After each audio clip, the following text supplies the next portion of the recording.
Have you ever tried to start a new initiative and just felt like your team wasn't into it? Like you totally got blank stares or you just got outright pushback? Well, I've been there, and trust me, this video is for you.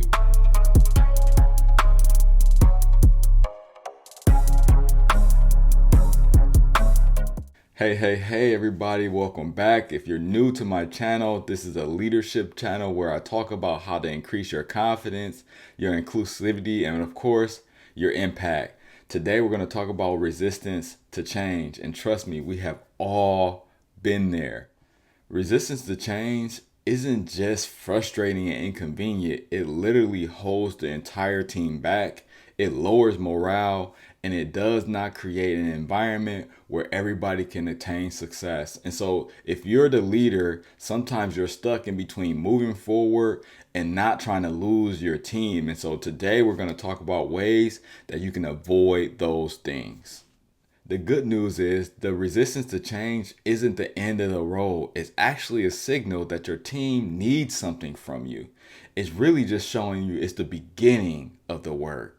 And that's a good thing because what we learn is that through these resistance spaces that we learn how to actually motivate our team as we work through it.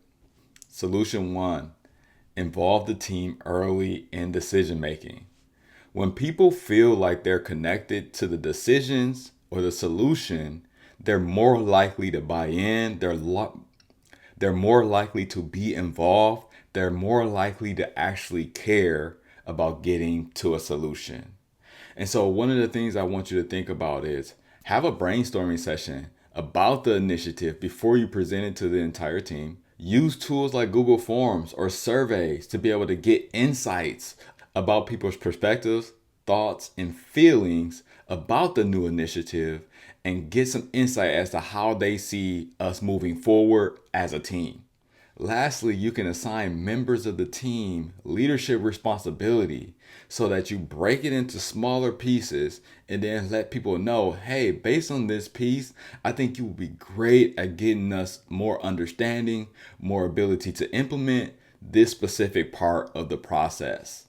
When you involve the team early, it gets them to want to actually be a part of the planning, the process, and ultimately the outcome. And so get them involved early. Solution 2, communicate the why.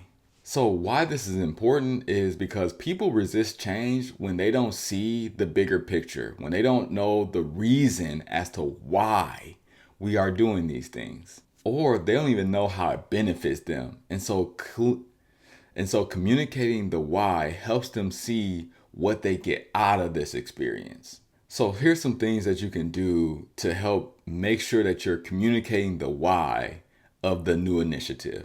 So you can create a presentation and help them see how they fit into the new specific initiative that they have going on and how it meets our organizational goals. Also, you can share specific examples of what success looks like and how this is going to impact their success moving forward. And of course, you're going to regularly check in and see, do people feel like they're part of the process still? Do they feel like they're losing momentum? What are the reasons why they're losing momentum? And how can you increase that morale or the outcome so that they can continue moving forward and we all can be successful in our new initiatives? All right. Clearly communicating the why is a reason why we get our big picture vision to become reality, right? When we get our people who are big picture thinkers to see the why, they don't necessarily need specific big steps or small steps on the process because they know that the big goal is going to benefit not only them, their work, but they're also the team around you.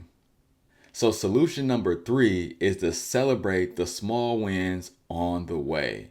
So why it works is it recognizes progress and reduces fear of failure by making sure that people know exactly where they've done well and how they can actually get better at whatever it is that they might not have done as well.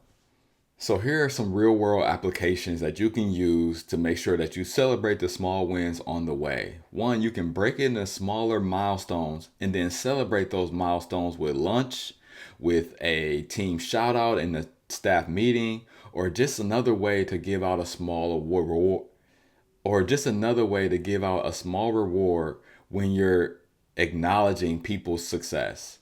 Or you can use a shared tracker to help people see that everybody plays a role. And once this piece is done, we can move on to the next phase. And that helps people thank each other for moving us forward. Or you can even encourage your team members to share a story about how they got to the win, maybe a challenge and how they overcame that challenge. Stories really help us connect. And not only do it help us connect, it helps us see the experience that other people are going through so we can increase buy-in. So I remember working with one of my teams, and one of the things that as a new leader in that role that I had to come against was being the new person and people being used to things happening a certain way. And so I had to let them know that my goal was their benefit. Like my goal was to make sure that they were the most successful that they could be in their role and that they get what they wanted out of the role. And so as I changed things around, one of the first things that I had to do was to make sure that they knew that I'm changing things for their benefit. Right. And so I wanted to make sure that my team got paid well. I wanted to make sure that they had autonomy in the things that they were planning. I wanted to make sure that when they were planning things, that they got the credit that they deserved. These are all things that did not happen before I was there. But unfortunately, they were so used to their team lead being the person who took care of everything that they didn't necessarily see themselves as people who can contribute to the success of the center. And so after I structured it in the ways that they wanted, I made them a part of the hiring process. So not only do we bring on people that you like, we bring on people that we believe is going to meet the team's needs. We were able to see that we were changing things to create a culture that provided them the success that they envisioned in their roles. What's the biggest challenge that you faced in your leadership journey as it relates to people being resistant to change? Let me know in the comments. I would love to engage with you. Ask any questions that you have so I can make a video about that in the future.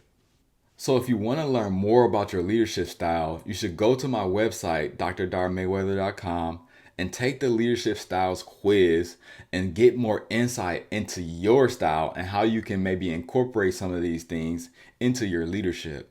Or if you're looking for some deeper, intimate space, you can book me at drdarmayweather.com, and we can work with your team on their leadership styles and how they produce outcomes and how they can connect with each other so that y'all can create the space that produces the most buy-in, the most support when we are creating new initiatives for our work.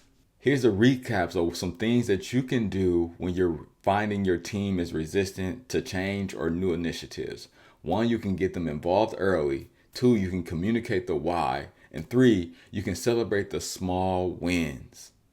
Because we all know change is hard, but with the right tools, we can lead your team to success in their community and beyond.